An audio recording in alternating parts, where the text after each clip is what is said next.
எங்கு பார்த்தாலும் பச்சிளம் குழந்தைகள், பள்ளி செல்கின்ற சிறுமிகள், கல்லூரி செல்கின்ற மாணவிகள், இன்னும் வீட்டிலே தனியாக இருப்பவர்கள், ஏன் வயது முதிர்ந்த மூதாட்டிகள் கூட இன்றைக்கு பாலியல் வன்கொடுமைக்கு உள்ளாகி கொலை செய்யப்படுகிறார்கள். வீட்டிலே தனியாக யாரும் இருக்க முடியவில்லை. காவல்துறை இன்றைக்கு இருக்கிறதா என்கிற நிலைமையே இன்றைக்கு இருக்கிறது.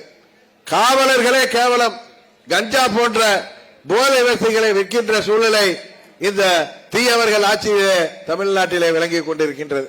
இது போன்ற கொடுமையை கேள்விப்பட்ட இதில்லை என்கிற அளவிற்கு முன்னெல்லாம் சொல்வார்கள், நமது தமிழ்நாட்டிலே களப்பிரர்கள் என்கிற ஒரு திருடர்கள் கூட்டம் தமிழ்நாட்டை ஆட்சி செய்து அன்றைக்கு சேர சோழ பாண்டியர்களை எல்லாம் கொரில்லா முறையிலே போர் தர்மத்தை தாண்டி அவர்கள் தாக்கி அன்றைக்கு தமிழ்நாட்டை அடிமைப்படுத்தி வைத்திருந்தார்கள்.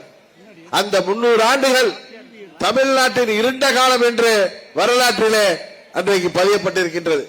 அதுபோல திமுக எப்பொழுது ஆட்சிக்கு வந்தாலும் அது தமிழ்நாட்டு மக்களுக்கு எதிரான ஆட்சியாகத்தான் இருக்கும்.